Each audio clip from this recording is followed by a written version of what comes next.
everybody. It is us, the Young Melanated Council. I gotta uh, redo a lot of stuff because I am on my phone this evening, and so let me get my There it goes. Boom.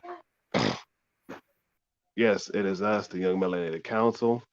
We normally go live every Tuesday. Well, not every Tuesday, every other Tuesday at 9 p.m. Eastern Standard Time, 6 p.m. Pacific Standard Time, and wherever else you're at within the world. I think I just lost Toby.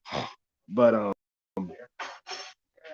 we ask that as you are participating with us tonight, that you will like, subscribe, share, enjoy the show. We are on um, Twitter, Twitch, and YouTube, streaming on those three platforms simultaneously.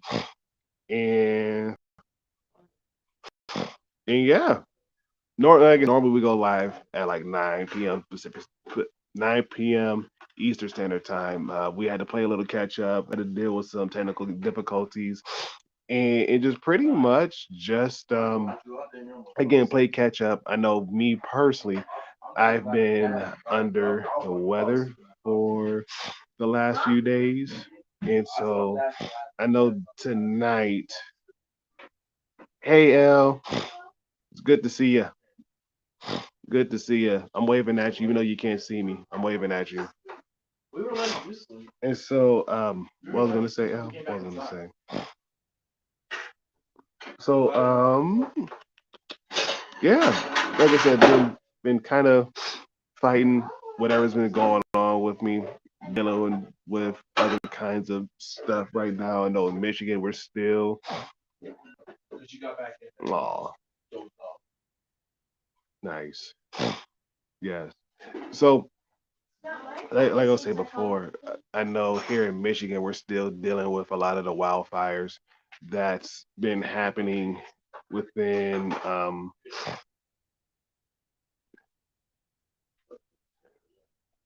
that's been happening in Canada. And so they're just slowly making their way down. Well, they haven't been slowly. It's been gradually on a continual basis making its way down to Michigan, and so just been dealing with that for the time being. Hopefully by the end of this week I'll get back to my normal regular self and um, be good. Be good. So again, bear with me, you guys. Bear with me. I know I kind of sound like I'm congested. I feel congested, but then again, at the same time, I don't feel congested. My nose is like super watery. No, runny. My nose is super runny. My eyes are watery. Eyes are watery. Nose is running. And I'm hoping it's not that, what thing creeping up on me because I can't deal with that whatsoever. I ain't got time for it. I really don't. I really don't have time for it. But let's see.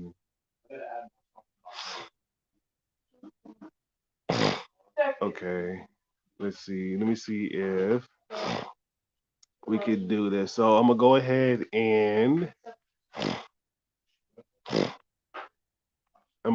ring back Toby. Let's go ahead and get our friend Toby. You ready, Toby? Here we go. Yo, Toby. Toby. Toby or not to be in the stream. Are you there, sir? Okay. Hold on. Hold on.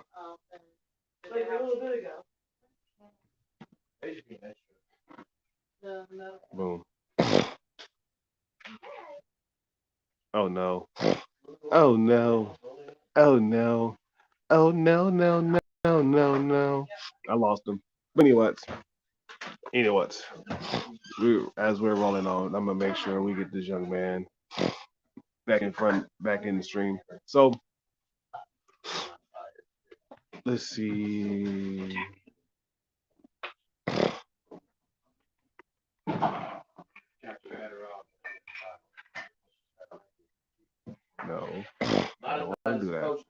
Okay, so what's been going on with me?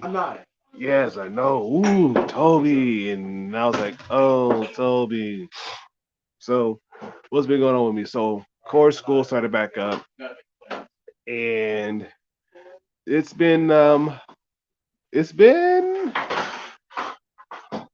a very interesting 2 weeks so far. It's been interesting 2 weeks. And so even still then we really haven't had like an actual full week of school. So I know that last week we started Tuesday, but Tuesday was a half a day. And then we had school Wednesday, Thursday, and Friday. And so this week we have school Monday, Tuesday, Wednesday, Thursday. We have Friday off. And then, of course, we got Monday off because of Labor Day. And then we come back Tuesday, Wednesday, Thursday, Friday. And then the following week, that will probably be our actual first full week back in school. And so, of course, the kids are getting adjusted, the teachers are getting adjusted, staff members are getting adjusted, readjusted, so forth and so forth. So we got that going on. And then, of course, your boy, he just went back to coaching Rocket football this year, but instead of me being a head coach, I took a step down and became an assistant coach just due to the fact with my current second job that I have it's been kind of been interfering with a lot of stuff that's going on outside of work and especially within the community that I live in and especially with a lot of the connections that I do have. I pretty much need my afternoons slash evenings free. So as I, try not to allow my nose to take over. So yeah, I told my second job, I'm like, listen, I can't continue to work because I have other obligations that are requiring my attention. And even then, because of the fact that with me working for the school district and I'm pretty much been there or I've been for the last few days kind of been there all day, so to speak. And so just trying to just, get everything readjusted, trying to get everything cool, calm, and collective. It still maintain a level of sanity in the midst of all of this. So yeah. So your boy's going through your boy is I won't say your boy's going through, but dealing with some challenges and the challenges are very, very cool. I should say at least they're cool, to say the least.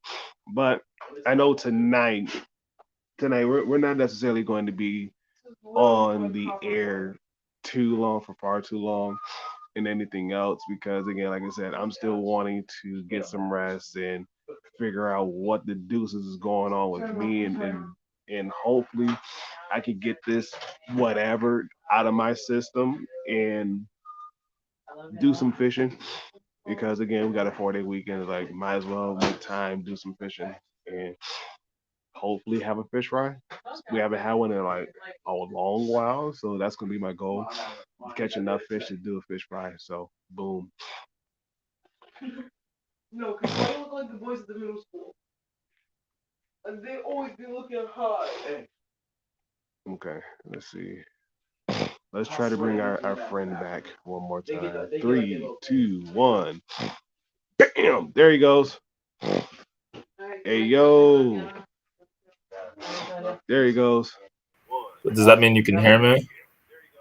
Yep, I can hear you. Oh, thank God. Yeah, Okay, yeah, I cool. can see you. Okay, good. You can see me. Okay, yeah, I'm checking. I don't know if the resolution's bad on my camera, but I'm a little grainy. Um, I'm looking at myself on like the live stream, but okay, at least I'm showing up, so that's good. Yep. Yeah, So that's the good plus. to see everyone. Good to see. Great, great, great. Glad to hear it. Yeah, I'm using my work computer because my charger. I guess we hadn't streamed in some weeks, and I hadn't used my personal computer consistently. Um, well, I don't use it that much to be honest. So I'm thinking I might have used it some weeks ago, maybe last week. I don't know. I just know that I went to plug my computer in which is it's a miracle it was even like at full power. But like I went to plug my computer in yesterday, shortly before the stream, and I was like, wait, where's my laptop? I always carry my personal and work computers with me when I go to my office, and I also didn't go to my office a lot. I worked from home more because I've had a little bit more leeway with my job since last week. So I ended up like staying home 3 days, which is kind of like what our main sort of that's like kind of the that's sort of what they want anyway for us to like work 2 or 3 times in the office. But I had to like come in every day and like work 40 hours from the office just because of these stipulations. So long story short, I didn't go in like last week, Wednesday, Thursday, Friday. I didn't go in yesterday. And then I'm not also streaming. So I guess I just hadn't like kept inventory of my my laptop is here, the personal computer. I just didn't have the charger. I was like, where would it have gone? There's no reason for it to have just disappeared. I again, I don't remember because I always bring it to my office, but I don't always actually use it. In fact, most days I don't when I bring it to my office. So I'm like, did my personal charger somehow fall out? And I always put it in my backpack, so it's like a lot of stuff kind of gets jumbled. But I didn't see it there, and I really did. I checked, so I was like, this is really so that's why yesterday, at some point, my computer died, and then today, I was able to get to my work computer to like finish off the stream. Yeah. But then at some point, I'm just like, I didn't like do a hard look. I looked a bit maybe this morning, but I was just like, whatever. And now, I don't know. I mean, I think my work computer is mostly good. I just don't know why I had this weird little like network issue. Don't know if that had to do with the VPN or what, but as long as it's working now, that's good. But it's definitely not good that I can't find this charger because I don't know. Like, granted, that charger I probably need to get a different one anyway because it was not always charging well, and I don't know if that was my computer or if it's the charger. So I could always just order a new one for my computer and just be like, okay, whatever, I'll order a new Dell. But even the one I have, I'm not even convinced that was the original one that came with my laptop. I don't know. My computer life is a struggle. Everything with my computer is a struggle, and I am getting a new work computer, but my work computer has been mostly good. It has some weird quirks, but I got some fixed.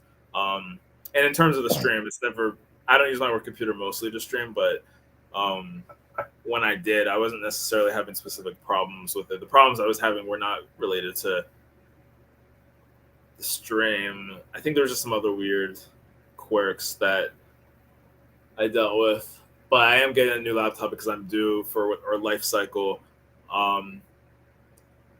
for just getting a new computer in general. And so I decided to opt for the Mac, which is something I had thought of. And I mentioned, like, maybe I'll get a Mac. But I was like, I don't know if it's a good idea because it's just going to be such a different environment. Now, people say it is a great environment to develop, like software, develop code. So a lot of people say it's actually pretty good when it comes to different software. And of course, there's people who use like Photoshop or like there's like different tools that are pretty popular that people do use on Mac. So I guess that has like good processing power but I don't know, it's just so different.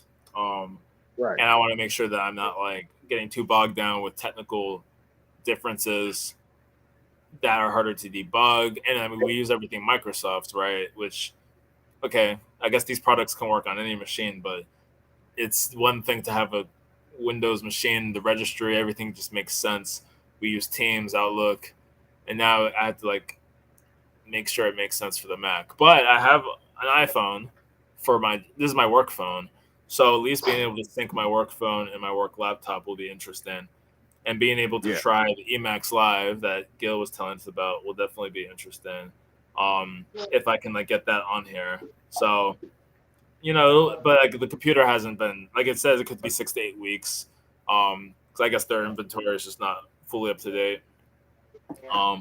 So I don't know how long it's gonna take to get that Mac, but that would be cool. But for my personal computer, yeah, I have no idea. I mean, I'll get a new laptop charger, I guess, and then maybe at some point I'll replace my actual laptop. But I just got it in 2020, like October, so I don't want to get rid of it. I don't know. But anyways, howdy. Yes, no. I mean that's a good step up or upgrade, however you want to look, however you want to slice it. Because again, when me and the missus early on in our marriage, her grandfather bought her an iMac, and that thing was phenomenal. Loved it. It had a lot of storage space, and we traveled, we packed up from Michigan and traveled to Colorado Springs, and we used it there. We had like a lot of pictures and Mm. everything else. I know on the Mac, I was able to play like a lot of online first person shooters Okay. and not worried about getting hacked versus trying to do the same thing on the Windows. You're prone to getting hacked left or right. But Mhm. yeah, I've had I had my fair share of online shooters on the Mac and had like some very um good results. So I was like, yeah, if I ever had to get another Apple product, it'll probably be like either the iMac or it'll probably be a Mac computer or a Mac laptop. But for right now, I am definitely satisfied with um my gaming laptop. Overly satisfied. I know I'm not. I know like, well, why you on yourself? I'm like, well, right now the internet that I have is kind of wonky every now and then, and so I'd rather use my phone and use it that way. And again, it's easier, and I have like a good decent battery size in there. Hey, what is going on?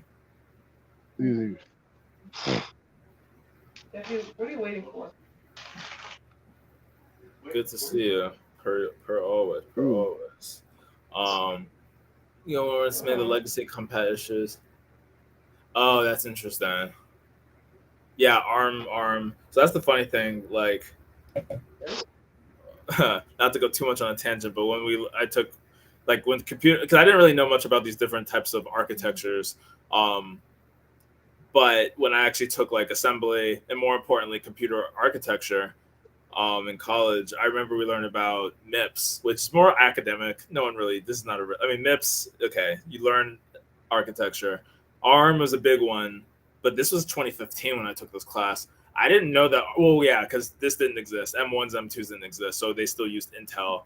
So what we were saying was that ARM was actually a huge player because I guess MIPS and ARM were kind of similar, but ARM ended up winning, and ARM was used in like mobile phones. So that's kind of how I understood it, was ARM was a mobile phone thing, and then of course you have x86, which is Intel, and so that's kind of like the really I would say like x86 was kind of the real one that won for like laptops and desktops. But it's interesting because I never looked it up for myself to see what else uses ARM, if it's really just purely mobile architectures. Was it just iPhone that had it then, or is it iPhone and Androids? Well, I mean, if you're going to talk about the instruction architecture, that might be the actual hardware, right? Well, no, it's still the software. It's still the software. So I guess it would still be Android. Anyway, don't get me too much on that. It was not my favorite thing learning about some of the architecture. It was cool to know because it helped bridge the gap of how computers work from the high level software way down to the CPU. But it was it was not a very fun class in the time. I mean, I'm very grateful for learning that stuff and knowing about architectures, but I don't keep up with a lot of the stuff. Um, it's a little bit above me. Um, it's above me. But Nintendo, yeah, I forgot video games. I heard that a lot of things you could program in assembly, like even like those like not drivers, but like if you have like a Game Boy and you have those like lights. Like I remember there was a Game Boy Color which had terrible lighting, so you could like plug in a thing that kind of had a light. And so like there are some of these like plug and mhm. play type things where people actually, I forget what they're called. They're not mods because this isn't about the actual games themselves, but you had like different things that you can attach to like your Game Boys, and those things apparently were built in assembly. I remember hearing about that sometime after I took assembly. I was like, there is no way you cannot pay me enough. I mean, you could actually pay me enough to to write assembly code for video games, but at the time I was like, hell no. I was like, heck no, this is not happening. Absolutely not. Right. Because it's just so difficult. Like, I know it gets a little technical, but it's just you're speaking machine language basically instead of the more human readable programming languages. But people did what they had to do to get their video game mods and things to work, I guess. But enough with the ARM and the M1, M2s. I hopefully will figure it out as I get this Mac and what makes the most sense in terms of transitioning with what I already know. But yeah, roll call. Who else is out there? We love our peoples. Oh yeah, agreed. Even though that's like way above my pay grade, but yeah, I get it.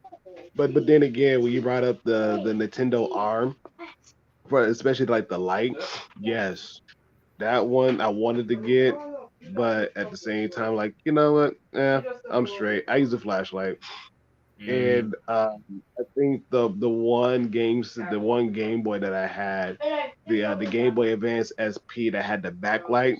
Oh, that was a game changer. yeah. That was a game changer. And so I'm like, yeah, I'll take a Game Boy SP any day and still be able to play a lot of the old Game Boy games and the Game Boy Advance games. Yippers. I'd do it again. Yeah, I remember like the SP in general. I mean, that's the actually I still have it somewhere. There's a good chance it's like I had like a little video game drawer thingy that I hadn't really touched in years, but I started bringing like my mobile games.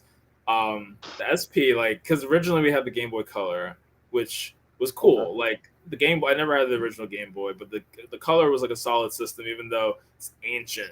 Now that I think about it, and then the Game Boy Advance, I never had the Game Boy Advance, but our Color basically got stolen. Like it was a friend who borrowed it, and she was actually kind of bullied and picked on. So she said that she got stole, like it got stolen. It was my brother. Well, she was good friends with me. She was my brother's year, but me and her became decent friends. But then after that happened, it was just like, okay, I guess, like, I don't know if she made that up or if really she did get her stuff stolen. But I was like, we shouldn't have even just let anyone borrow this. But whatever, we went for a little while without a mobile system, and then we were able to get the Game Boy Advance SP, and then the SP was a game changer. Like Yes. the built-in light, the plug. Oh my gosh, a plug Yeah. instead of these batteries. Can you? How many times do you have to rely on like the? It's a single light. Like, can you imagine? It's a one red light, and you have to wait for it to get faint and hope it doesn't freeze. Now, freeze was me and my brother's term for it died. Like when the Game Boy Color would die. It was like it froze, like oh no, because of course you're playing the game and all of a sudden just the screen just kind of like woo phases out. So we're like, oh no, it froze, and we knew, of course, that it meant it died, and we were gonna have to get new batteries. But it's just so funny how that's what the word that we like used. So we were like, yeah, it froze. And then at least with the SP, like you have a better idea. Like it had a green light, I think, and then it did it change to red when it was low. But also, I don't know. Yep. Like I don't Yep. remember if there was Yes, you a did. power bar as much, but it was just felt more modern. You had a plug, and it was just great. Go ahead, Yes. Ron. No, it did come. It came with a power bar. It came with a power bar. Okay. I remember. I remember that because I played Kingdom Hearts Chain of Memories for my Game Boy SP, and I'm like, I want to beat this, and so it took me like four to five nights to actually beat Kingdom Hearts Chain of Memories, both the Sora side and the Ryu side as well. So yeah, I had a lot of fun. Late nights, early school mornings, and again knowing that man, my battery is about to die, but I'm so close, and I need to get to a save point so I can actually get some sleep. Yeah, that Absolutely. again, that was the game changer for me. That was definitely the game changer. But you know, nostalgia at its best. Nostalgia at its best. No, for real. Oh, Like yeah, that system carried me. Um, yeah, never. even really got the DS, but well, I did, but it was way too late, and I never ended up playing it after I bought it. Um, just sad because I was looking forward Yeah. to the DS for a very long time, the DS Lite in particular. But it's just new hobbies, new. I mean, there are some games maybe I'll go back and play because I do still have that. I didn't even get the DS Lite. What's funny is I bought the 3DS and I got like Majora Mask as a pre-order because that game was just coming out for the 3DS. And then that was like January 2015, right before going to college, like before my junior year, going back to school. So that was like, yeah, it was like a year before I graduated. And I ended up never playing it. Like, I think it was that same January 2015. So I'm just like, oh, this is kind of sad. Like, I bought that 3DS and then I just never played. So it's like I have games. Like if I really want, I mean that was 2015. I was supposed to get like Diamond and Pearl. Diamond and Pearl came out way like 2007. Like the DS had been out for some time, so I never played the Pokemon Gen 4, and I would have. I was actually excited to go play that new generation. Now I have zero interest in playing anything Pokemon. I know some people are really into it, and that's cool. But like for me, I fell off just so long ago, and I'm just like, eh. But I don't know. It's just really interesting looking back.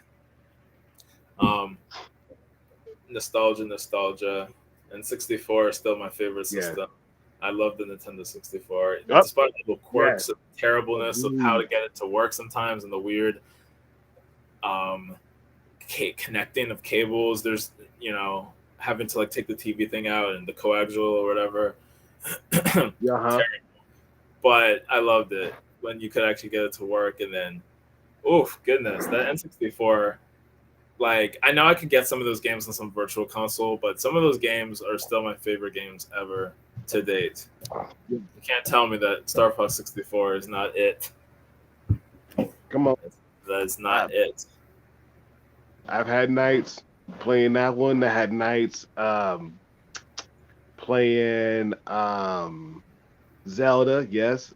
Had nights playing GoldenEye, Donkey Kong 64, the original Super Smash Brothers. I mean, Army Men, Sergeant's Heroes 1 and 2.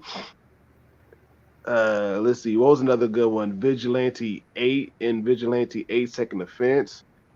I think Twisted Metal. I think it was like Twisted Metal Black. I heard of Twisted Metal, but I never played it. Well, I mean, I got I kept seeing magazines and like book orders that would have the clown on it, and I was like, I don't know, I just never got it.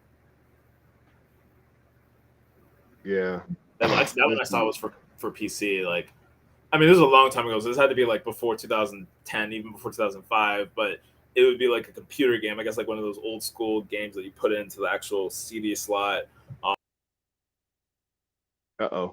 Lost Toby. You said Twisted Metal Black was for PS2. Okay, I can see that because I also know there was a shooter called Black. I haven't played it myself, but I have a guy that I follow on Twitch. He played it. I'm like, oh, so this is Black. Like, okay, like interesting, very interesting. And so that was that. But yeah. I'm trying to figure out what was another 64 game that I played a bunch of.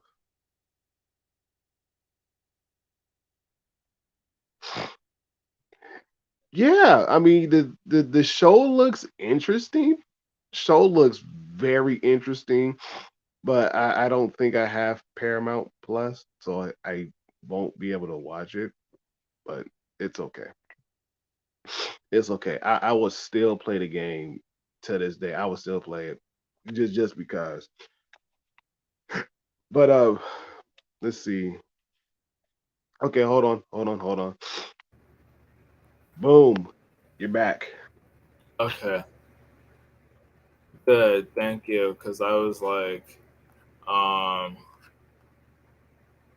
yeah, I was trying to message like my computer, like my browser decided it was gonna just kicked me completely off. Hmm.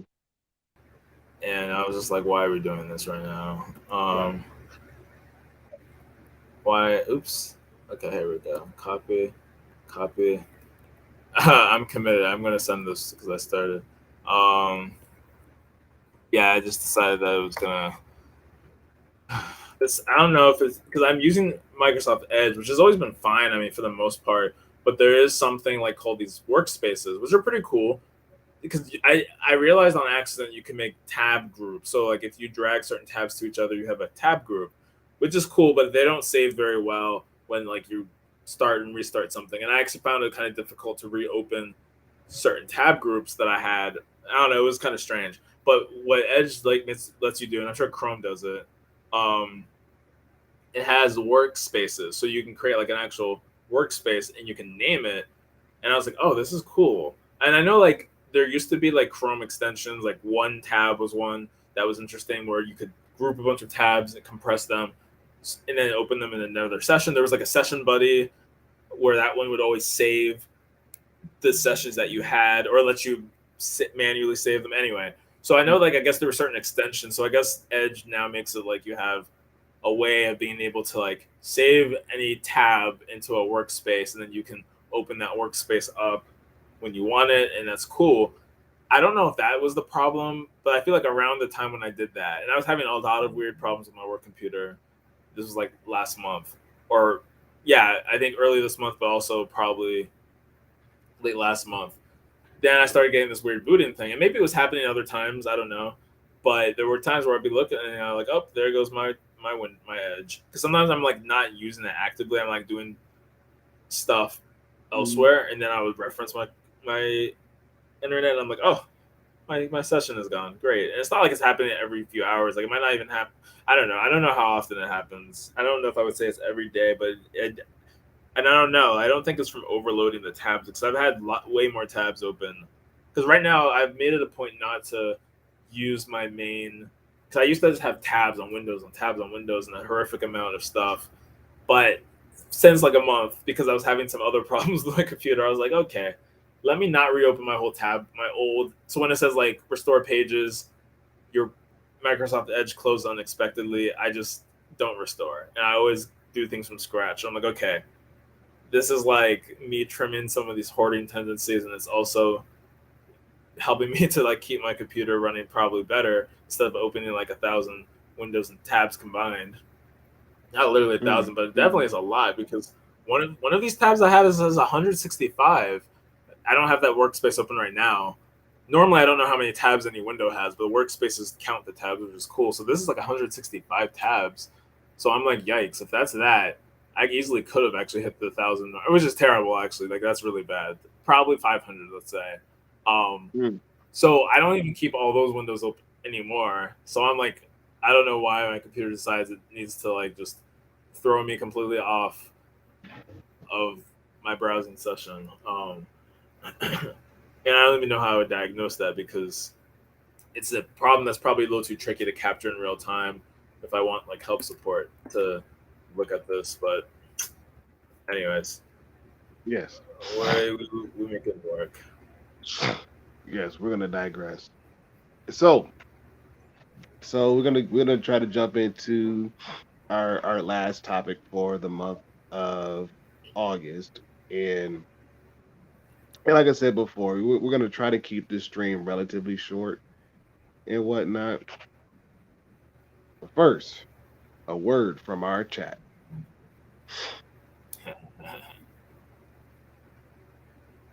Yeah, I feel that.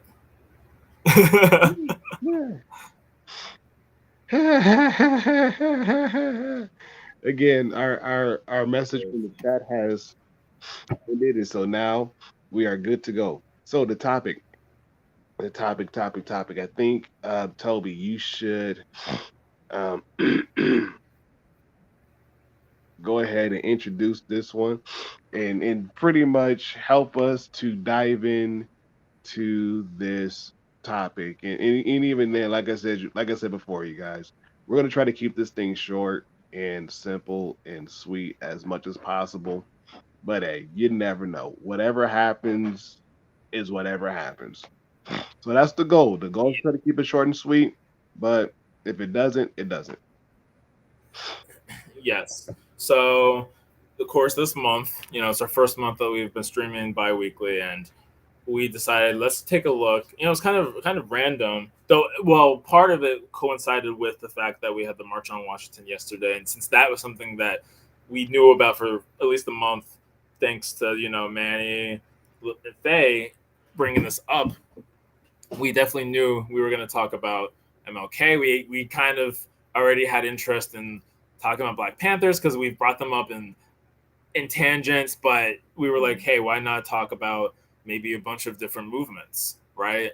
So Black History Month, sometimes we'll talk about these leaders, but being able to focus a bit on some of these movements and also talk a bit more about present day, because it's not just history, but it's also like Black just movement, Black power type of thing. So we started with Black Panthers because it's, a bit after the Civil Rights Movement, at least the proper Civil Rights Movement, and that was like a cool recent history to talk about. We had the NAACP 2 weeks ago. Hey, Mish. Heart. Oh man, it's so great to see you. Number Definitely one. missed yesterday.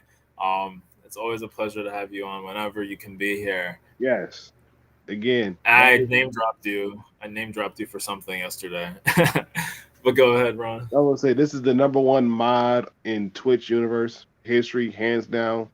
I don't care what nobody says. Mish is the number one mod in Twitch history. Yes, I said it. You heard it first. Absolutely. I have no arguments there. I co-sign that. I sign it. I tangent it. I do all the calc. Mish, you're gonna appreciate that one. There you go. I love to pick the word too. I seek it and co-seek it. So we only streamed yesterday because it was the 60th anniversary for the March on Washington. And literally it was Monday. It was just actually, it worked out to be Monday. We mostly just needed to get a good schedule to have on a few guests, President Manny and Little Faith. But it worked out really well. I was like, hey, well, Monday's the actual day. Everyone seems to be free that day. Let's do it. So we ended up streaming yesterday at 8 p.m. So we had two different variables, or we tweaked two different variables. Yeah. We couldn't even keep one thing consistent if this is like a science experiment. We changed the time and we changed the date. And we ended up having 5 people on, 6 if you include Little Faith's son at one point. Yeah. So no, it was really cool. But yeah, so in terms of this topic, we decided like, okay, we talked about the NAACP. I had a friend, right? I mean, she's still my friend, but like my friend who was the vice president of the Providence branch of NAACP, I hit her up. Thankfully, she was down and willing to come speak. I gotta keep them guessing. You already know. So we were like, okay, Black Lives Matter, we kind of had a good idea that that's like the best one to cap off, right? When it comes to a modern day movement, we already know, of course, how prolific they were, and in the news, leading just so much. I mean, a lot of it was just like grassroots, right? You had a lot of big energy from the grassroots during like the George Floyd protests. You had Black Lives Matter also having a big presence in 2016 when there was a lot of other police brutality, incidents, murders, whatever. And there was a lot of talk about Black Lives Matter then. It was an election year. I know it was just very interesting. And then, a lot of them were behind Bernie Sanders too, which of course had a lot of grassroots movement. So it was kind of interesting to see some of the very direct political, but then also some of the more just like outside the system. What are they trying to do in terms of protesting? So moving on to today, we're looking at Black Lives Matter and kind of how it's the next generation, right, of activists. Something we've talked about a bunch is, okay, what happened to the activists and the civil rights leaders and the movements after the Civil Rights Act, after the Voting Rights Act, after all these things, after the assassinations of MLK, Martin Luther King. Of course, you had the Panthers doing their thing, and then some of them were assassinated, some of them were jailed, dispersed. So it's like, okay, is Black Lives Matter the ear to all these movements? But even in the middle, what's been happening. I mean, Mm. Panthers were active through the late '60s and the '70s. I don't know if they hit the '80s exactly, but like there's been some decades between now and 2000, like let's say 14 or whenever BLM popped up on the scene. I guess Michael Brown's murder. So that was probably 2013 when Michael Brown was killed. So you know, that's kind of how we came to the topic. Was this is kind of currently, and then NAACP, they definitely are existing. Full credit and respect to them, as we learned a lot talking with my friend Nicole. But Black Lives Matter is kind of the modern when it comes to all of these because it was created in today, right? It was created in today's world, and so you might have a bit of a worldview and a mindset and a framing that comes from our generation, or at least the generation that's closer to us, versus some of the other movements which may still exist, but then have sort of had to adapt Right. to today's kind of culture, today's changing. Cuban, you might have adapted to this internet and millennial Gen Z activism, but we were born from it. We were molded by it. But in seriousness, so Black Lives Matter, that's also kind of how we got our start, because the murder of Ahmaud Arbery. Yes. And we were like, we wanted to be a voice for the voiceless, you could say. Um, Back when we were thick in the Yang 2020. I mean, no, not even. This was May, so this was really the aftermath. But it was COVID. There was a lot happening, and we very much found like a purpose of like, okay, let's at least speak out, even if it's not on our own channel. Let's talk to some others, and then of course we did get our own channel, and then George Floyd was murdered like the next day, or the day before. Actually, it was kind of insane. Well, we created the channel regardless, streamed. George Floyd was murdered. We streamed the next day, and then like a few days after that, we had to of course address that. And so I think Black Lives Matter was very intimate. Like I don't know if all of like our individual, and this would actually be a great question, is like what personal experience did we have with Black Lives Matter? If we ever went to any marches or protests, if we've met any leaders or any like local leaders or anything, because I mean, we not like we were specifically in contact with any BLM people explicitly, but we definitely owe like our start not as a, or I mean, we were always active during the Yang campaign, but in terms of a YouTube channel and really having the galvanizing touch was like, we need to be able to speak on this issue that seems to have a bit of a void. Right. Not that people didn't care about it in the Humanity First space, because there definitely were people individually posting, but in order to kind of bring it up to higher forces, it's like, let's have ourselves as a channel that can talk. And so Black Lives Matter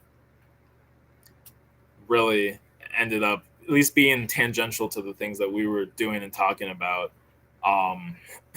And yeah, I guess if people want to, like, I'm curious people's personal experience with Black Lives Matter, particularly in 2020. I'm very curious to see what that looks like.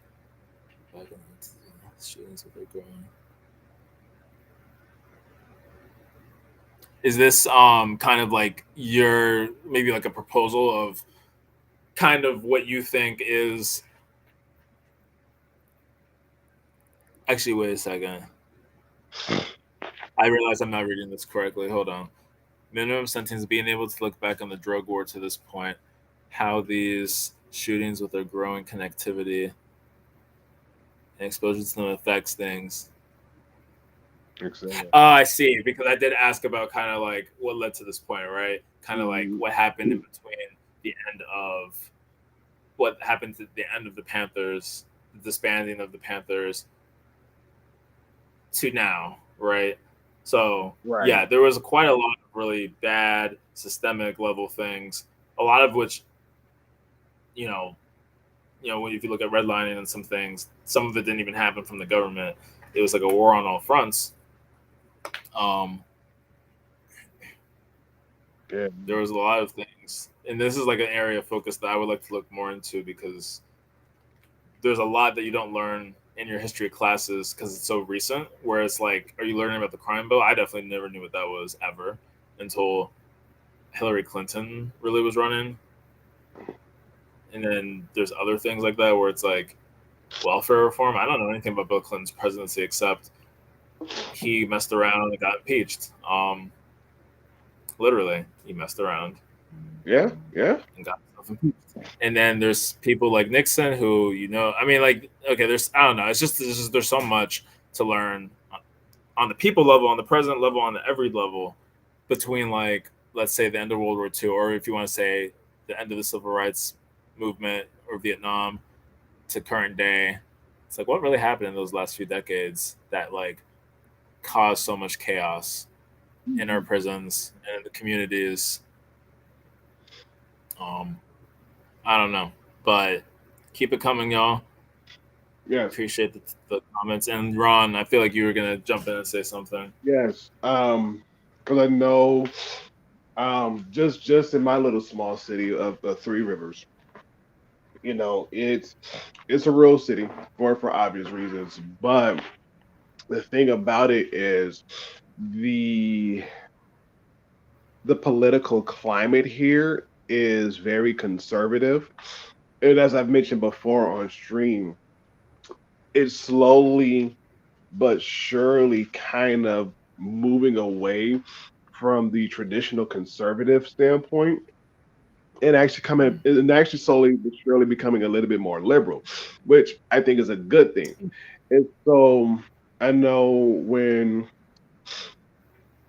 a lot of the Black Lives Matter protest was happening, I know we had some down in Three Rivers, and I didn't necessarily get a chance to march or participate in those marches because of work and more work.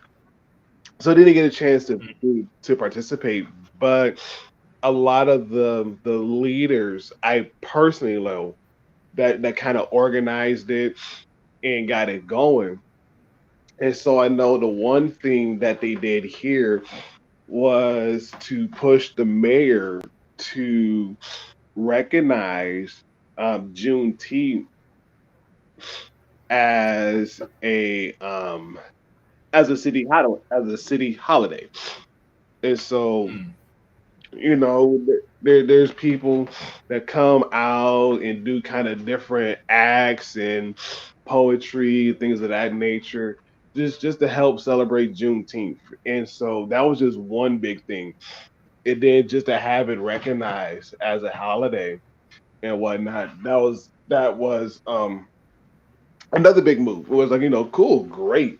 So with all of that being said, we're still having to address, like, okay, we're still having to deal with housing because there's a bunch of people moving into Three Rivers from other areas, but there's not enough housing to support them.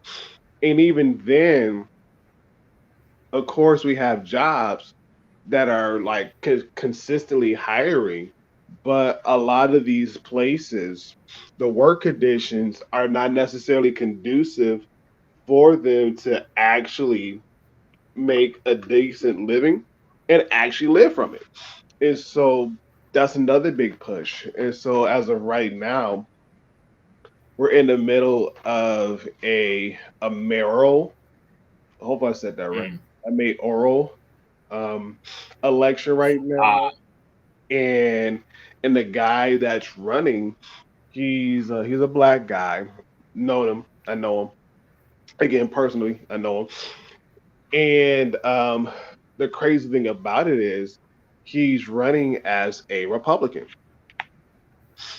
So it's like, okay, me being me, like I get the idea behind it and I understand that a lot of times, especially if you want to hold some type of office or if you want to run and get elected, you might be better off saying, yeah, I'm going to run as a Republican versus an independent or a Democrat because there's not a strong core of Democrats or independents that are willing to come together and do some moves.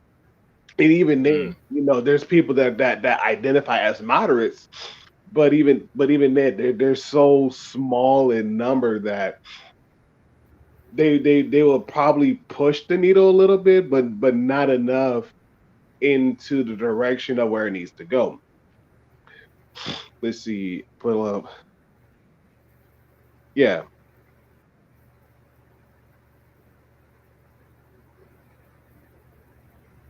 A small town. There was a small group merchant. Yeah, and actually, I'm glad you brought that up, Ender, because even in my small town, um, not the country song that came out, but no, in my small town, um, for one of the Black Lives Matters protests, even prior to that, the police department had got a tip saying, hey, we hear that if this march is going to happen, that there's going to be people who are going to try to dismantle it or, try to cause, harm.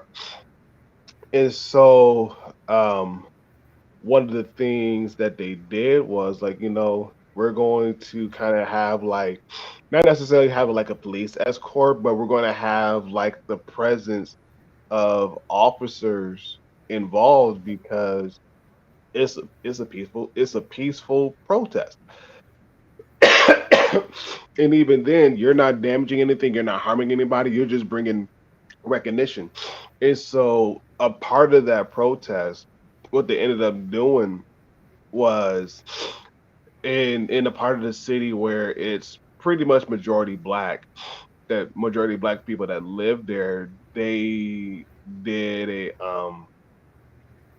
a Black Lives Matter mural on the road. They got permission from the city, they could do it, and the city said, "Sure, yeah, go for it." And so, probably within like a few weeks after that mural was painted on the road, somebody came and defaced it, and basically just put like white paint all over it. We're like, wow, that was kind of grimy.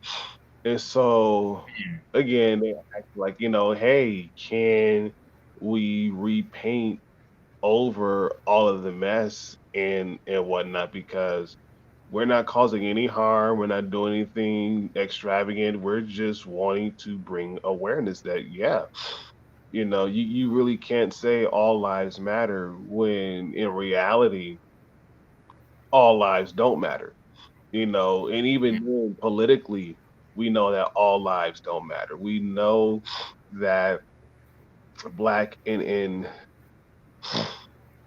blacks, black people, um, Hispanics, they kind of get it. They kind of get the short end of the stick, and even still, then they don't get access to the same resources as the majority of the white counterparts, and so it's just kind of one of those things where it's like we're trying to bring recognition, like, hey, we know there's a discrepancy. We know that there's things within the city that need to change in order for the city to go, and just and just and again, just being in the presence. Hey, President Manny, I salute you, sir. Even though you can't see me, Yes, but yes, I yes. salute you for real. No, good to see you. It was good to see you yesterday too, and everything else. I'm hoping so, sir. I'm hoping so because whatever I'm dealing with, I don't wish it on anybody. It just sucks.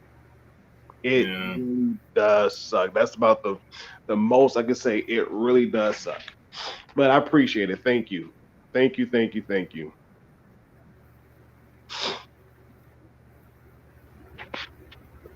Oh, excuse me. So I know with the Black Lives Matter process here in the city of Three Rivers, they've done some good. They've done some good. They've brought up the part of like, hey, we need better infrastructure. We need more housing. We need a lot of things.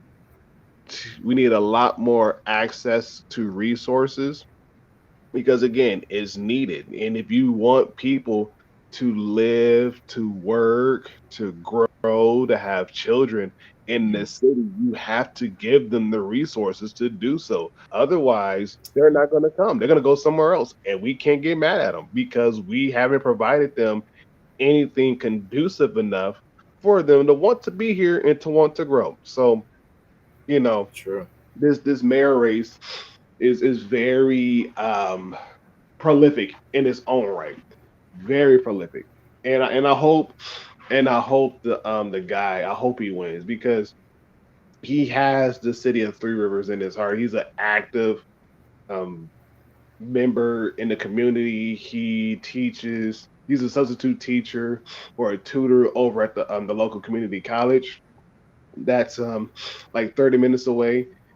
And Mm. and again, he's just really involved. He's on a bunch of committees, especially ones dealing with housing, because again, like I said before, housing is such a huge issue, and you wouldn't realize the homelessness that's here in Three Rivers because a lot of times Mm. they tend to group up. So in one house, you may have two, three different families living underneath that one roof. And even though Nice. and even though they all share the same address in the city's eyes and the county's eyes and even in the state's eyes, they're considered homeless. Like you're supposed to have your own home.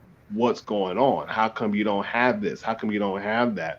You know, and so again, the guy that's running, he's wanting to not only address that, but he wants to put those resources into play to make sure that there's access to housing to everybody. And even then, to make sure that the housing that is there is affordable for most families.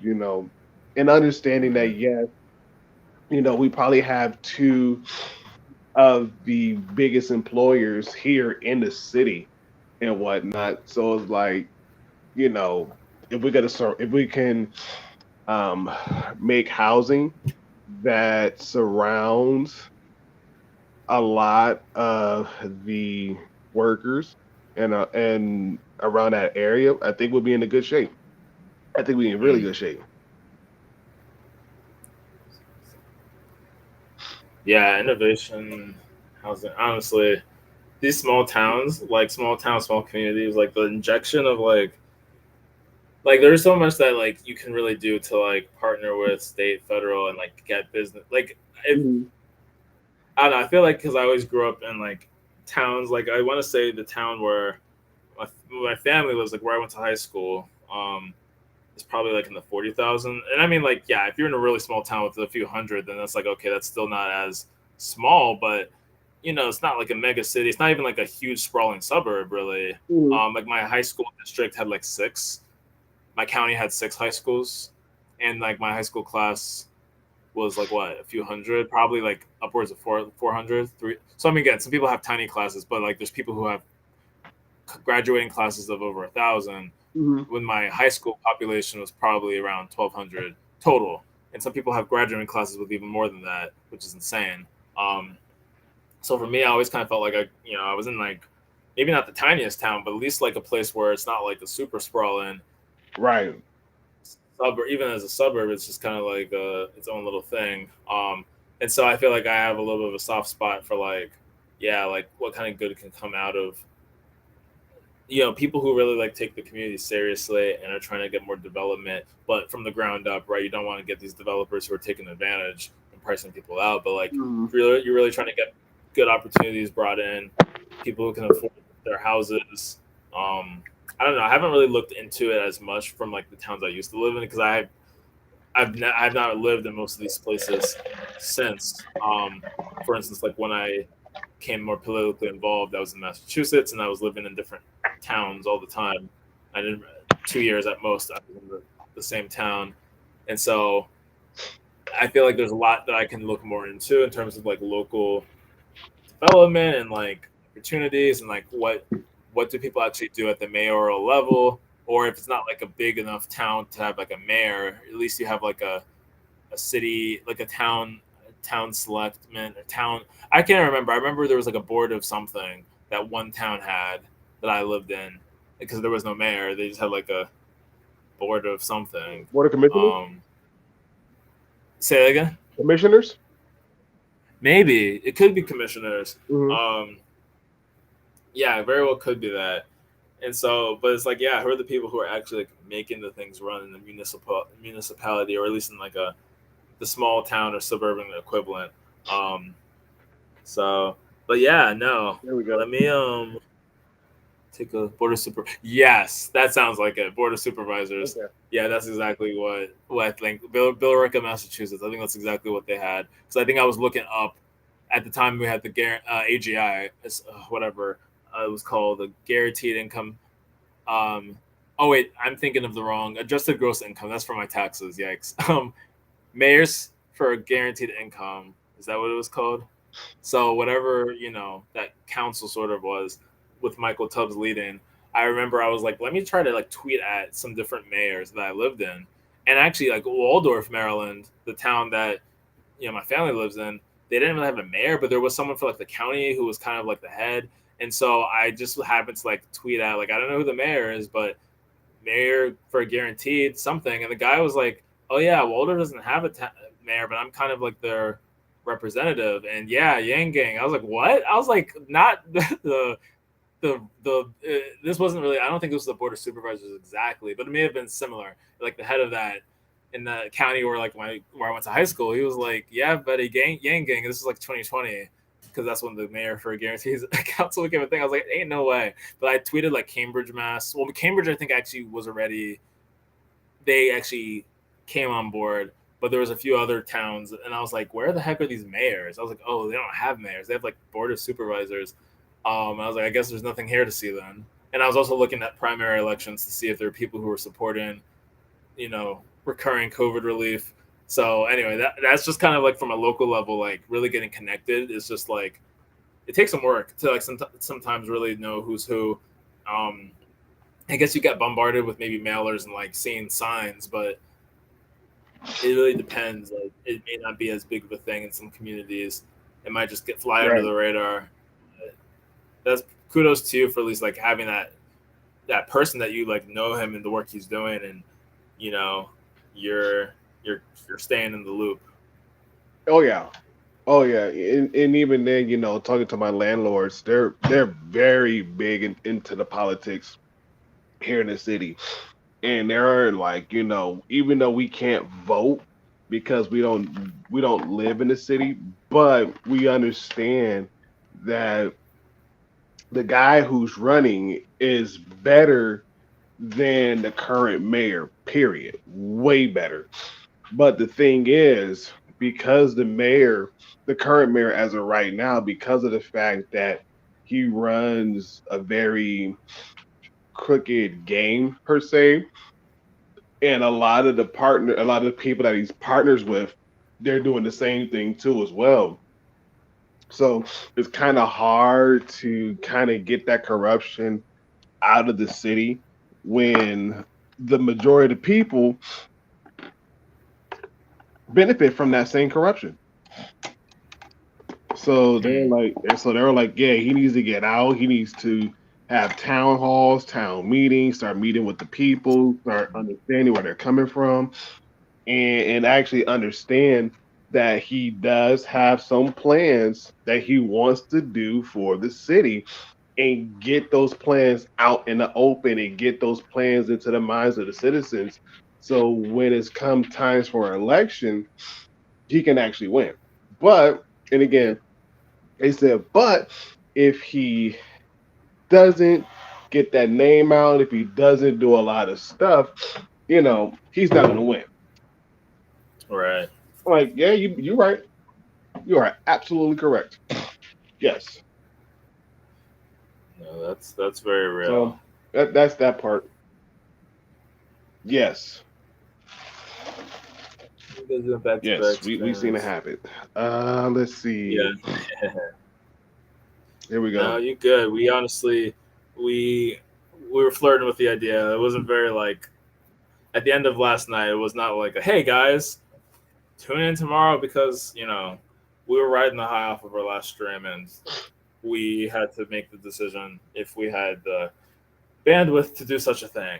And so we're doing it. We got our broadband access, our rural broadband. Sorry, that was not good. But listen, my brain is on my brain is on whatever it is.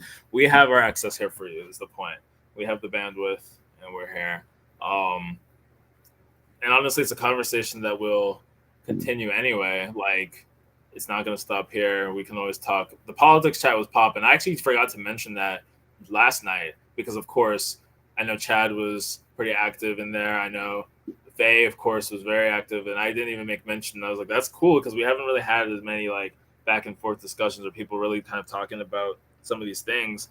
You know, we can drop a link and people chat about it, but it was kind of nice to see like different visions, different ideas, that kind of thing. My brain is on whatever it is. Yeah, seriously, it is. It's on whatever. And thank you. I appreciate that, Rocky. I mean, honestly, like I was, I was just like listening to everyone, and everything was just so great. You know, huge shout out to Elle. You know, I already gave her flowers a bit earlier, but she really, I feel like she was really here at the beginning and helped really hold us down for that stream, and even coordinating some of the behind the scenes stuff. Yeah. Yes, and even then, you know, when it came to tonight, she was like, "Hey, I'm B." We're like, "We get it, we get it. We will carry the show on in your name and in your honor." So, L, this segment goes out to you. Yeah. And if I had a drink in my hand, I'll say cheers. But you know, cheers. Yeah, seriously. Cheers to you, L. Wherever you are, whether you're laying down or whether you are doing your nightly routine, cheers to you. You earned your flowers. Cotton straight. I believe it, Rocky. I believe it. I believe it. I believe it. For real, for real. Even though, good job. Even though I didn't catch no L's, I caught a bunch of Z's. Don't act. I caught a bunch of Z's. Don't ask. Don't ask. Yeah. But yeah, no, I'm dealing with something. Like I said, I don't know. It might be I might have like a really bad allergic reaction to the environment, and my body is very sensitive to the change in weather. And so if it's like, you know, it's been hot for like the past 2-3 weeks, and like within just this week alone, that hot streak snap in such a way where my body is thrown way out of whack. This is like, whoa, hold on, slow down, sir. Pump the brakes. Pump the brakes. What the deuces is happening? So I think my body went into like a very big shock in a bad way. And so it's slowly trying to readjust itself and whatnot. But even then, I was talking to Toby and Elle before the show, and my manager at Taco Bell, she told me, she's like, "Hey, Ron, I see that you don't look the world's greatest. You don't sound the world's greatest, but you know you're still here trying to do the best you can." I'm like, I know. It's like I didn't want to call off. I just wanted to come in and work, do what I need to do, because you know I'm trying to fight off whatever I'm dealing with. And so she was like, "Well, listen, you know, we got enough people, we got enough help, and you know, even with you leaving, we're still going to be good because we got somebody else that's coming in soon as the other manager leaves. You know, we're still going to be good." So it's like, and even then, it started off pretty busy, but it just kind of like slowed down to the point where we had like maybe 30 minutes at a time where nobody really came in. And so I'm just like cleaning, stocking, trying to stay busy. And sneezing and coughing and changing my gloves and washing my hands. And so she was like, yeah, she's like, you can go home, whenever. I'm like, okay. Ooh, let's see, what did you say?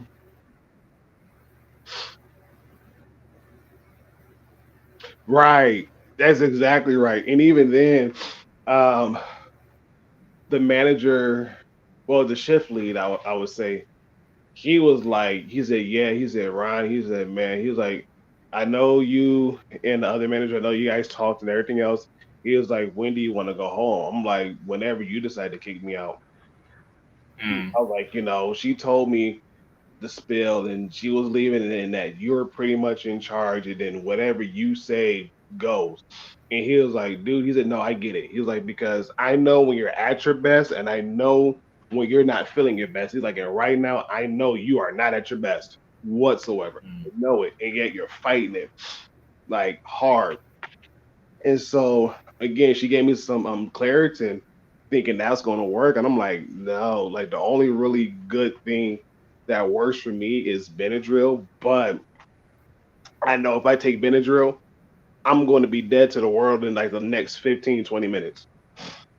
mm, So they're like, yeah. So took some Claritin. I was like, yeah, the Claritin's not necessarily helping as much. I think I'm gonna go home, probably take a shower and get some Benadryl in my system, and I'll be out for the night.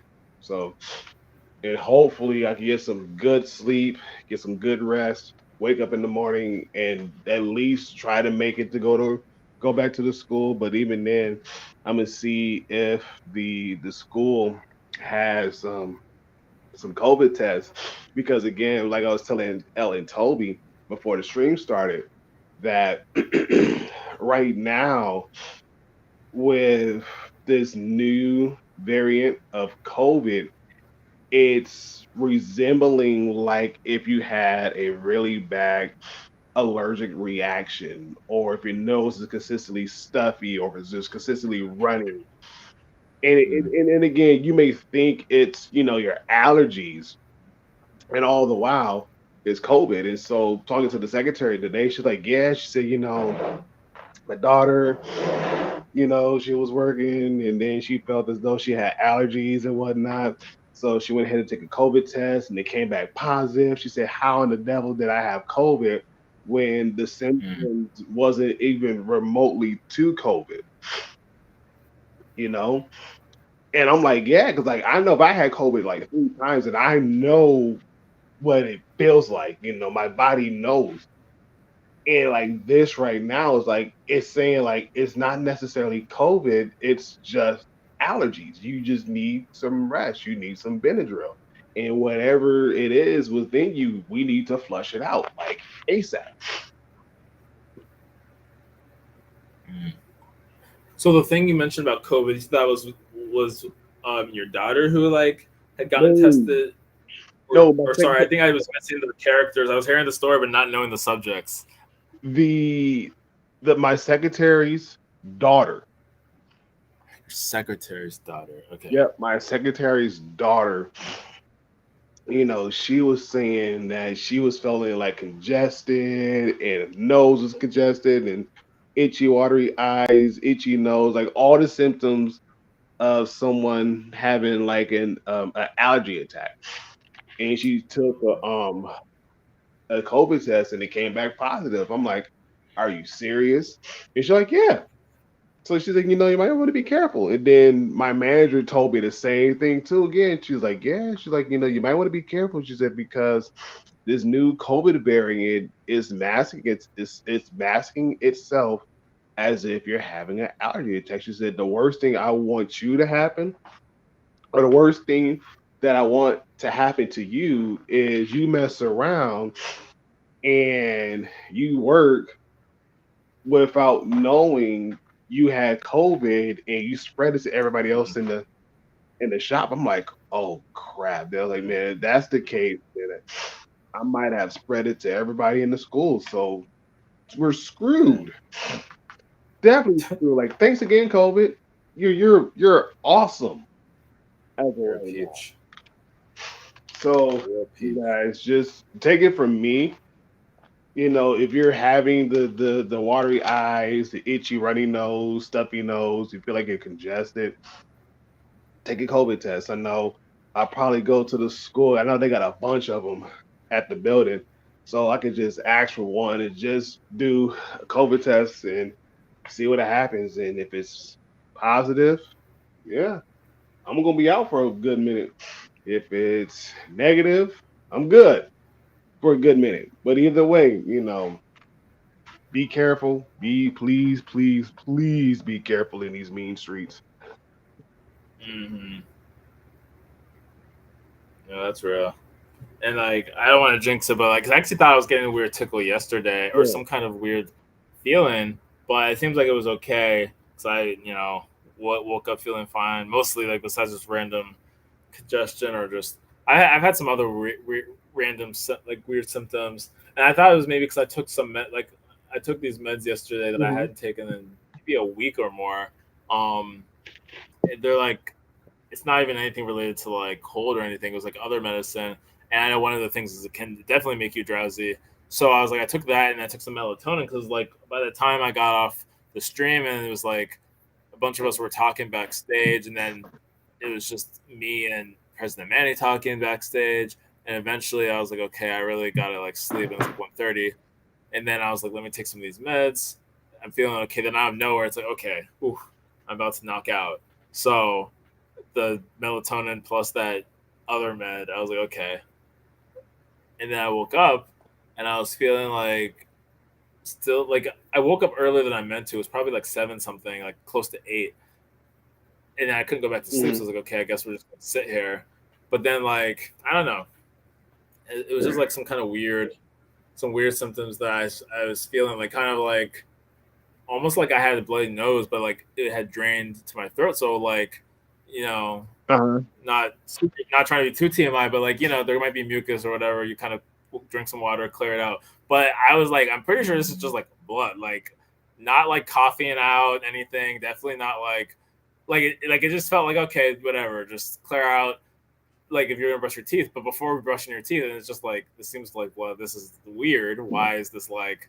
Because Right. sometimes if it's really dry, maybe there's certain things that you kind of know can be like a little reddish, and that just might be Uh-huh. because it's super dry. But it was like no, there's like almost like I bit my tongue, and there was like I was bleeding almost, but I wasn't really feeling that drip. So I was like, what is this? So I was like, and I was already feeling groggy maybe from the medicine. So I'm like, I don't know. There's a combination of a lot of things going on right now. I don't feel sick. Like I don't in terms of like cold type of symptoms. Like that was like actually really grateful that I wasn't feeling it. But I was at one point feeling like what I thought was an itch or a scratch. Very like pre sore throat. It wasn't like a sore throat, but it was. I hope this isn't going to turn into anything. So I don't know if there was some other type of irritation that was going on.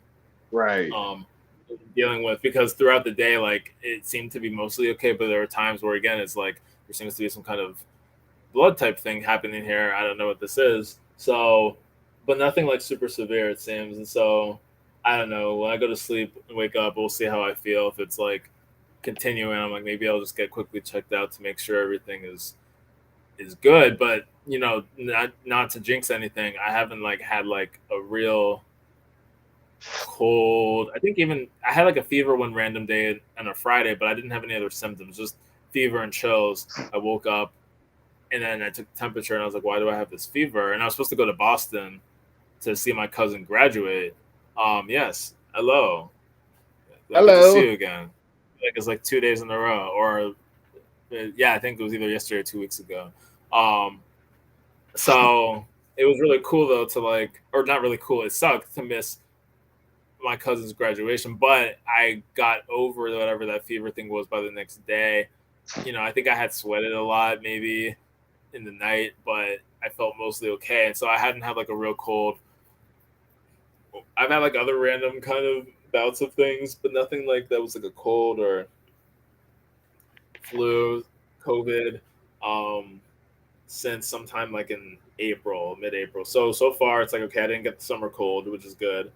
Um, and September. I mean, the fall, we'll see what happens because the fall can always be a really tricky, unpredictable thing. Yeah. But I'm hoping that I can stay like mostly healthy and, you know, because that's the thing is you always bank on like going to stuff, right? You have things to do, you have people to see, and then when you get hit, you get hit. I mean, Ron, you're a trooper. I feel like. Plus, you have kids, and I mean, a whole family. So like, you kind of have to be on, right? Sometimes, Yeah. like even when you're feeling less than great. And for me, I can be a little bit of a, like, I don't want to say I'm a baby, but like I'll feel like, okay, I really just can't work. Like my sleep schedule gets all over the place. I wake up at odd hours, sometimes way too early. Then I have no energy by like afternoon, or I wake up too late. And so if it's like sore throat, really bad congestion, all the works, especially if I have a fever, that's game over. If there's no fever, then it's like, okay, I still like can get away with a little bit with like, hey, I'm not feeling super great. But then I try to work in the times that I can. So I don't know. It can be kind of weird, but that's an aside. That is a super aside. Yeah. No, I So agree. I agree. So, um, what other things you want to highlight as far as Black Lives Matter and this new generation of activists you want to discuss? right. So highlight. I think um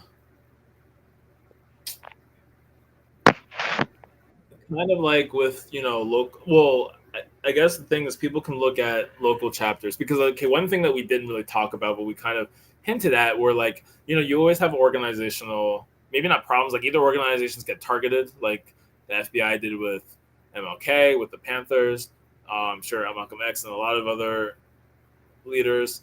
You have sometimes disputes just within organizations. Some people, like with the civil rights movement, I mean, they kept it real classy. I mean, you had, was it the Fannie Lou Hamer type, like you had some incidents where some people did put people on blast, but and of course we weren't alive then. Maybe we were doing a little bit of revisionist history. There's always consternations.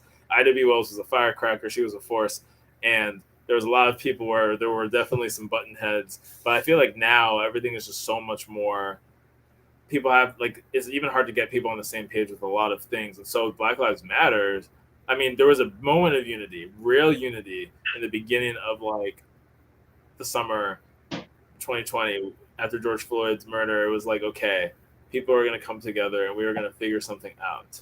But then cracks formed. I don't know what's going on. I just know that at some point recently there was some reporting of Black Lives Matter and how like someone kind of took funds. It seemed like embezzlement. I mean, someone took funds, like one of the founders, right? Because you have the big org, and then you have sort of the more grassroots. And that's the thing, is you have like a big, when you could donate during the pandemic, you would notice that there was different versions of Black Lives Matter. You had like the big org. Some people were even like, I don't know if you should donate to them. Just donate directly to the bail fund or to the organizers that are organizing marches, people who are getting like the water, provided masks. Masks are usually free, but still there are resources, right? People have the signs. It's like donate to people directly. Don't always trust big orgs. And then it turns out, lo and behold, I'm gonna look this up just so I make sure I'm working with the right information. But one of the co-founders bought like a house for a family member. I was like, wait a second. Um, Used money to buy, secretly bought a $6 million house. Um, yeah, because you have the Global Network Foundation. So I guess was that April? Yeah, there's a $6 million house to buy a luxury house, Southern California mansion, and that is a big wow. I remember seeing this, but I didn't really get to read the article fully. I didn't really get to look fully into all of that. I guess the woman Patrice Cullors actually ended up resigning from the Times. Wonderful. Um, Actually, do I? Oh, this is the UK Times. Yeah, there's a paywall. We're not doing that. Right. But yeah, no, it was bad. I guess it was a co-founder who used $840,000 of the group's funds, which is very bad, to buy a house, to buy a mansion. Right. At least in my opinion. Maybe someone could defend it. Maybe someone's like, hey, no. I think that if people are donating their money towards what they believe was this important cause, then this should not be just spent for this. I mean, people it's one thing if like these are organizers and they have like some kind of little like impromptu like headquarters, like you kind of are helping fund. I mean, it's like very different, but like you kind of like in Iowa for the primaries, right? You had people who were living together so they can organize in the state. Like if you're kind of like helping people get themselves set up to do the work that you already believe in, and cool. But these people secretly, and they denied it, bought a house for $1 million. This was not a headquarters for like in the thick of it to organize, and no, this is like not cool. So that's kind of like one thing was that when it comes to some of these movements, you have people with their own agendas. Usually, it might be the case where people on the lower level will kind of create their own movement to associate with something bigger, and then they're really using that just to clout chase or get their own funds. Mm-hmm. So it's interesting that this actually happened from the top, while the local chapters, like I heard with Our Revolution, that was kind of like a big Bernie sort of like, I guess that was like where the energy of Bernie 2016 turned into like the grassroots. Our Revolution, the local chapters were pretty on point, but then the national chapter would have some weird endorsements. Like there was a race, I think David Kim or some race where like the local chapter and Yang endorsed someone, and then the national chapter was endorsing the wrong person, and there was a lot of frustration I remember seeing on Twitter. Like the national chapter of Our Revolution has no idea what they're doing, and so I feel like Black Lives Matter. Unfortunately, this kind of seems to be a little bit. The local people are going to do what they need to do. They're going to be on target. The national is going to take money and put it into a mansion. And granted, this says that after raising, good lord, $42 million in assets. Wow. Articles from May 17th, 2022. So yeah, it looks like this was like, yeah. So this was a little bit after they bought the house, and I never watched this, but I'm gonna actually post some of these things. I'm gonna post a few of these things. Yeah, post them in so that people in the main chat. In the main Discord. Yeah. I got you. So yeah, it's unfortunate. So it's like, you always have to kind of be wary of people's motives and people who will use the energy of something tragic Yes. to raise funds for themselves, to try to like make themselves. I'm trying to think of other cases where someone did something similar. I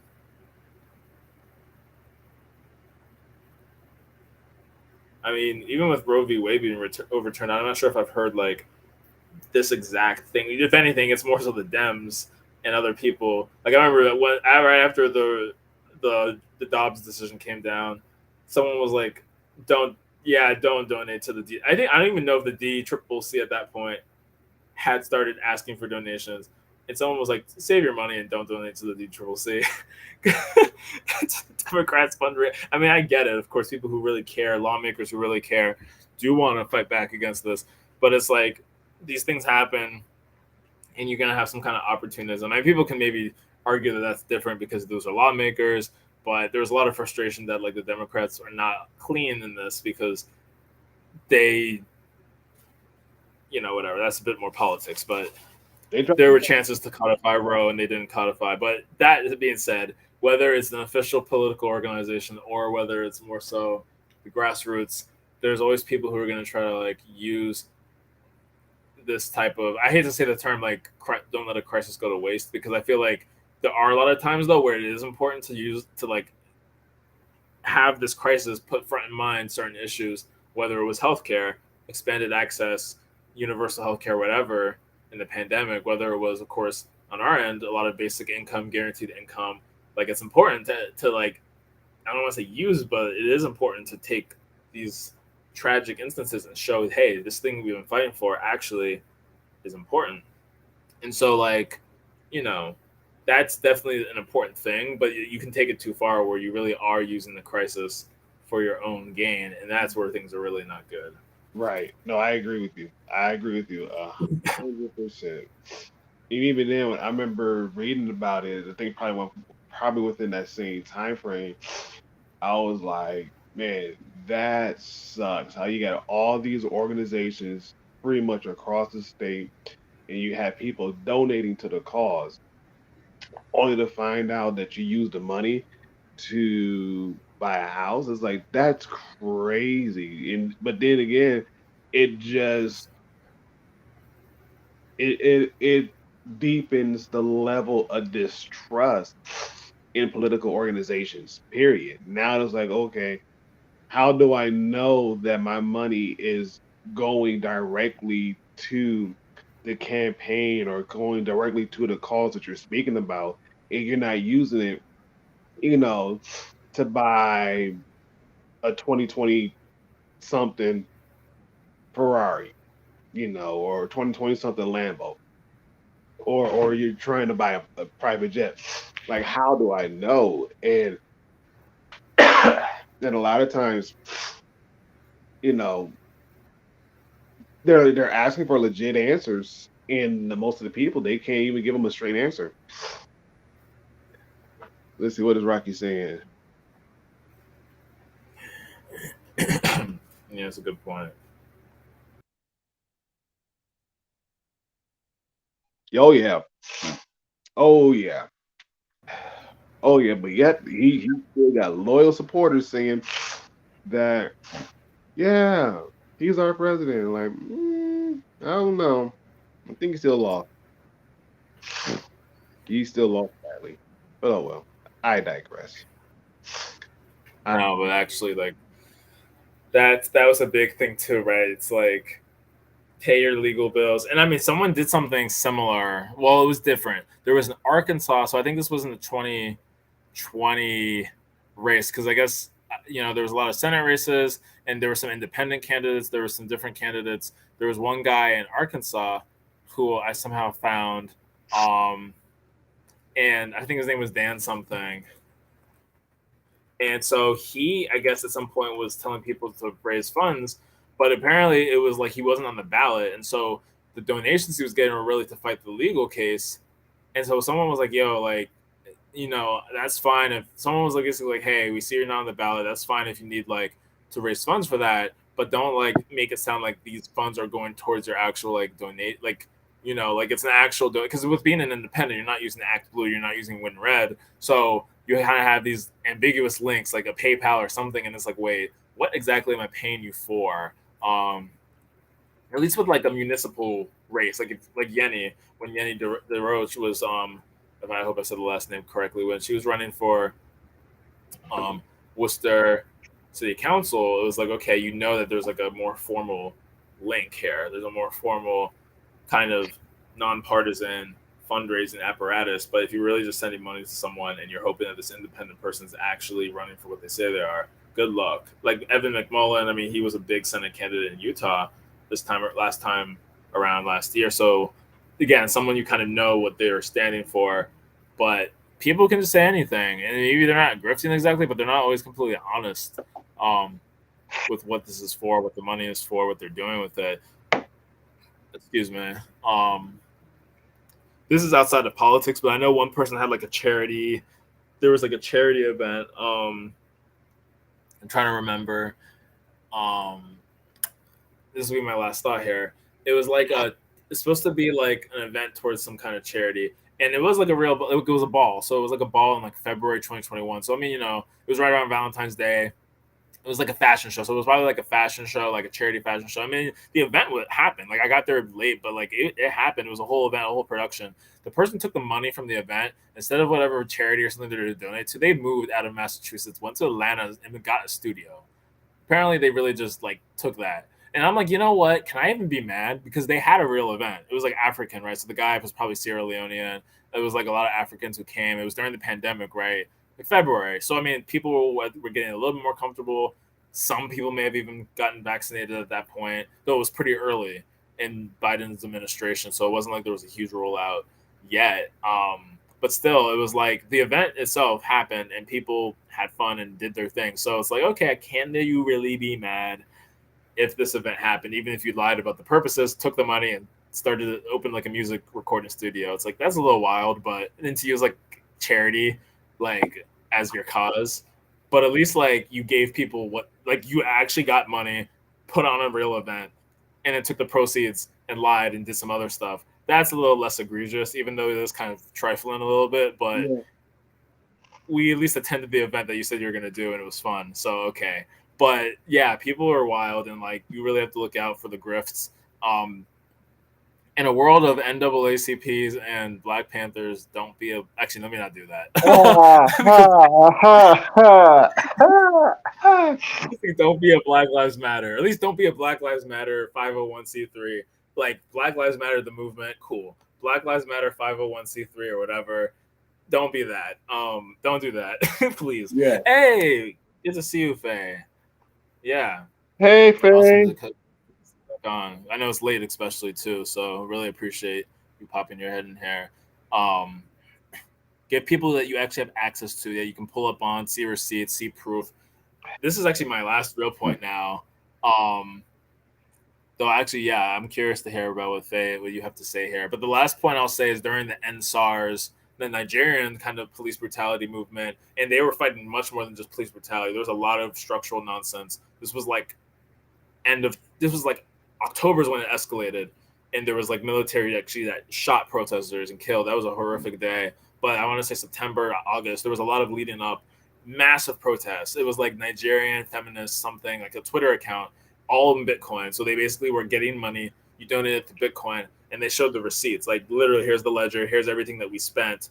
Um, and so they were doing a very accurate accounting of like what the money that they were getting for their protests were, and it was massive, like the biggest protest Nigeria had really seen. It had this very maybe technocratic. It was like it broke across different sect like when you have sectarianism where different tribes or different religions, like you kind of break through all that and really get unity. And so it was a massive movement that had a lot of support across the continent of Africa. Here in the US, there were also some protesters who were looking at it. Even Hillary Clinton weighed in, like when the protesters got shot. I mean, that was like October 20th, so it was like 10/20/20. It was 2020, so literally it was October 20th, 2020. And even Hillary Clinton tweeted like, I would urge the Nigerian government to use restraint. I mean, there's not much you can say. One, she's not even elected anymore in her or appointed in her role, but two, these things are really tricky as we see with Niger, and that's a whole other conversation we can have another time about sort of these African power, basically the West and their sort of post-imperial colonialism power structures, and some of these countries like Haiti, of course, is a big one. Niger, which is just went through a coup, and so what can you really do? So like Nigeria wants to wild out and shoot their citizens. I mean, we can't invade, nor should we. So it's kind of tough. But anyway, the reason I was mentioning the Nigerian sort of feminist movement or whatever they called, I can't. There was like this yellow banner with like the woman gender sign, and very iconic. A lot of people changed their profile pic to that image, and there was a lot of good work. I was like, these people, like young people in Nigeria, very anonymous but able to move very. They were very efficient with what they were doing, but they kind of shut down after I think the massacre by the Nigerian military because it was like maybe they didn't want to be responsible for citizens and civilians being killed.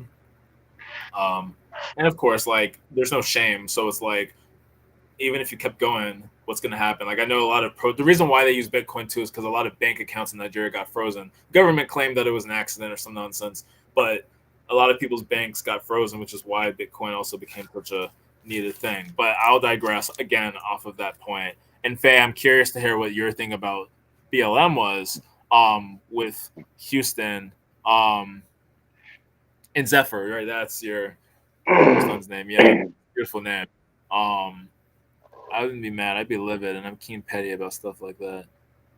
It's part of the greatest. Oh my goodness. Um.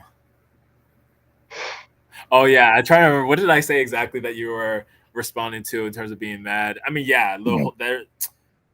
Yeah, I'm not the one to scam. Oh, honestly, I love that energy. Like, because I've been through some nonsense. Like, some of it was like dumb stuff that I should have known better. Um, helping. I don't even know what I was helping with, but just things. And I'll talk about this in a whole different time. I think scams, looking out for scams and stuff like we've talked a little. I think we had an episode that we were like kind of talking about money and being wary of like fake opportunities or scams, getting scammed, and stuff. That would be a great topic to talk more about. But um, so many people just got arrested. There was a whole article that came out like last month or early this month about PPP and how like there was massive, like the amount of fraud that's actually being cracked down upon is absurd.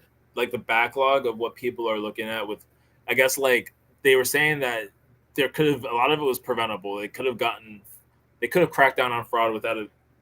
They could have cracked down on a lot of fraud if they had just did a little more vetting, even just 5 days worth before sending out all the money for PPP.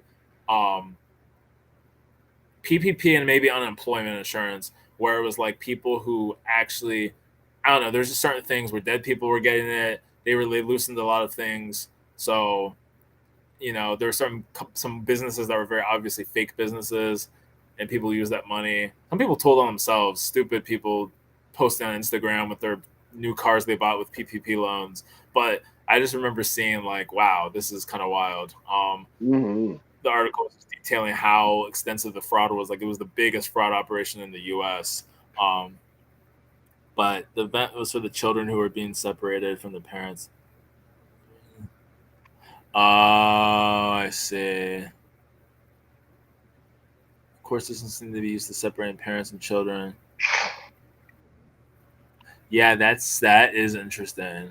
Juveniles. That is, yeah, CPS. Yeah, the courts.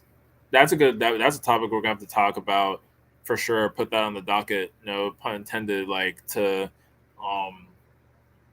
talk about sort of these things like child, family court, divorce court, like the CPS. I think that's a big one, right? Because that is, I mean, everything is important, but really the child, like when you get children involved and there's the separation, whether it's with a divorce, of course, is important, but also just negligent parents, people going into foster care, and all this stuff.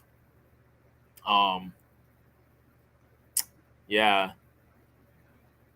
children being separated for the man. I mean, that is a tough topic, and very emotional, I'm sure. So hopefully, hopefully the experience wasn't like, wrong. Okay, I see it. You're still typing the stuff there, Faye. I guess Rocky. I don't know enough. Like, I didn't even know that we had so much involvement in Niger. That it was like the biggest investment that we had in Africa in a way, like at least West Africa. So ECOWAS is that like Economic Council of West African Nations or whatever. And so, I mean, it's sad because Niger is literally the border north of Nigeria, but at the same time, where my family is southeast Nigeria, closer to Cameroon and some of those countries, while Niger is on top. And Nigeria has a pretty hard split where the north is more Muslim and there's a different culture with the tribe there versus the south half of Nigeria, which is a bit more mixed. And you have like a lot of different tribes, but typically you see Hausa, Fulani in the north part of Nigeria, which also goes into Niger. And so I just don't know as much. My family never talked about that area. I don't know much about the area as much. I know the capital is technically closer to the north, Abuja, but like Lagos is like southwest, south, where my family is the southeast. So it's just different. And so Niger, like even though it's right there, I only know one person from Niger. She's actually Christian, but she was a good friend in college. I knew of her, but we became good friends. We met like my last semester, we were both seniors, so it was like she was doing 5 years though, so she had one more year, but I was graduating, and we became good friends. But we just like had some good conversations and all that. So she's the only person I knew from Niger. But besides her, like I didn't really have a link to the country, and so in terms of my thoughts, like it's terrible. I think like it's not good for something like that to happen. But I also recognize that France has done a lot of dirty stuff with imperialism. If the people want to be free from French rule, that's their right. I just hope it doesn't lead to like violence, and the family should not go through what the freaking Russian Tsars went to, where we're just gonna like shoot and kill your entire family because you're like part of the old regime, which is what I'm kind of afraid is gonna happen. Well, maybe it won't get to that point, but like you should not be detaining like the freaking president, because he was the first democratically elected president. So it wasn't like a czar or like a royal family that had been just there too long. It was a an election, and they're not perfect. I'm sure there was some shenanigans going on in that election, but it was like the first real democratic election. And I don't know enough about it. I know some people who are very anti-imperialist are like, yeah, down with France. And I'm like, yes, cool. I don't support France having like all this debt that they're collecting from like Haiti and these other nations, but at the same time, I'm a little worried. But I'm not pro-Western imperialism either. So even though I am obviously in the U.S., I was born here, and I get though that terrorism has been really bad, and the U.S. is that's why they invested so much money and troops in this year was to fight terrorism like Al Shabaab and other places. Um, what's the one that's really big in Nigeria? Like Bring Back Our Girls. I can't remember. Um, I should remember them because they were like a really big terror organization um, in Nigeria.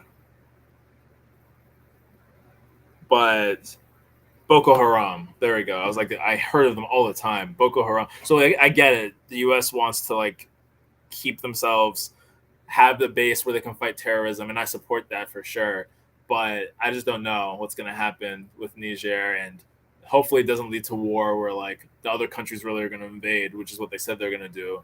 Um, because there's like two other countries that have already gone into a coup, um, Mali and is it? Let me see. I forget. Oh, Burkina Faso, I think. So I think it's Mali, Burkina Faso. Niger allows Mali, Burkina Faso to enter its territory in case of an invasion. So basically, yeah, Mali and Burkina Faso would invade Niger if the Western allied countries decided to invade Niger.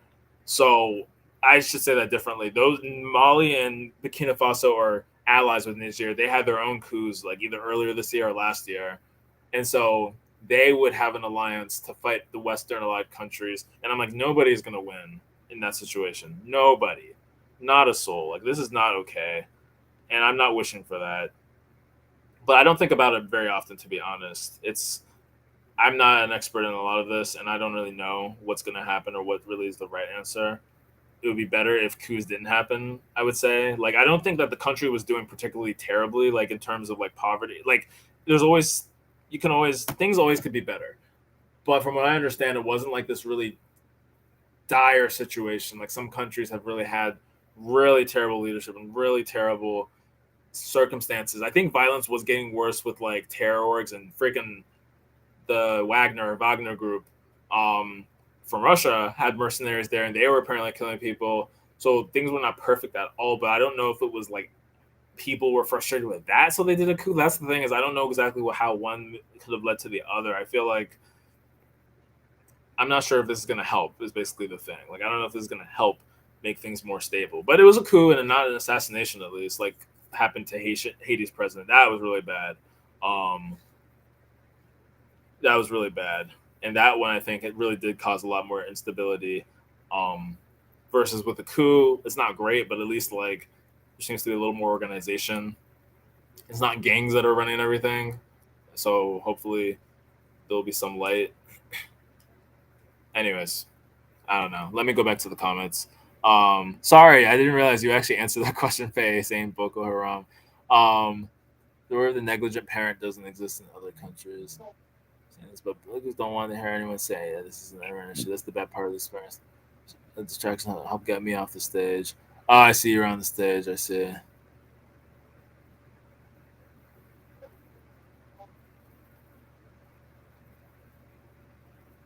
Protect their uranium interest and money interest. Doing it again like on Firefest. Firefest 2 is back? What the heck? See, I'm not gonna pay, but if I can just show up and see what it's like and then buy a ticket, I'll do that. But Firefest was something I barely even knew about when it happened. Like, it's not like I knew people really who were going. I just kind of knew of it. The next thing I know, it wasn't a thing. Nigeria is not Niger, but almost all the stories we tell are propaganda for our own people.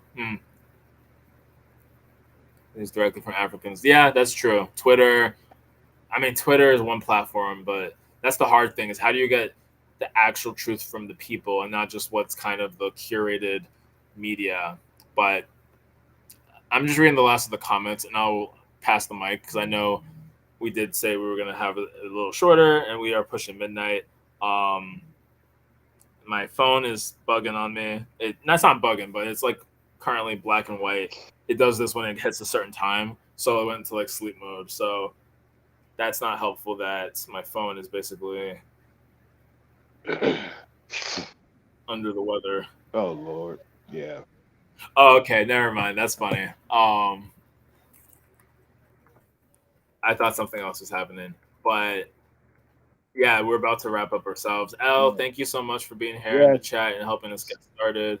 yes. Love you too, L. Love you too. So, you know, it is that time. And as y'all could probably tell, my butt has been dealing with tech issues and other health related issues. Uh, and so,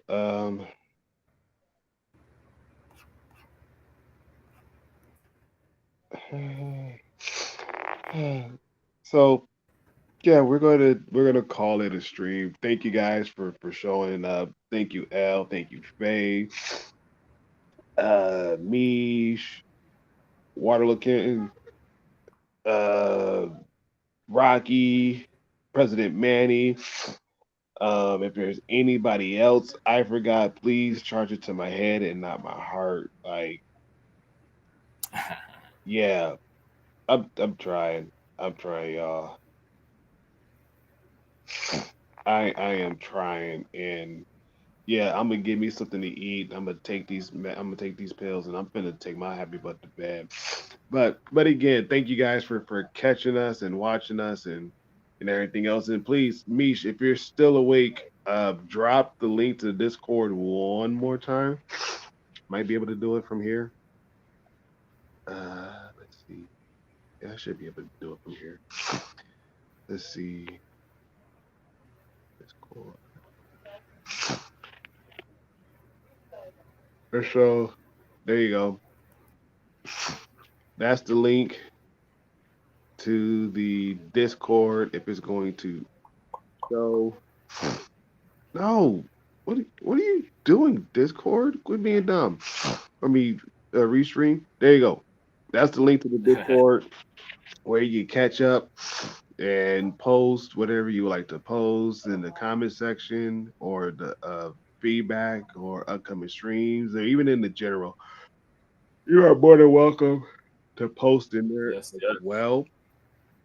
And again, we appreciate you guys for tuning in. We appreciate you guys for stopping out. And again, like we said, it is a shorter stream than normal, but we are going to um, say good night, sweet dreams, get some rest.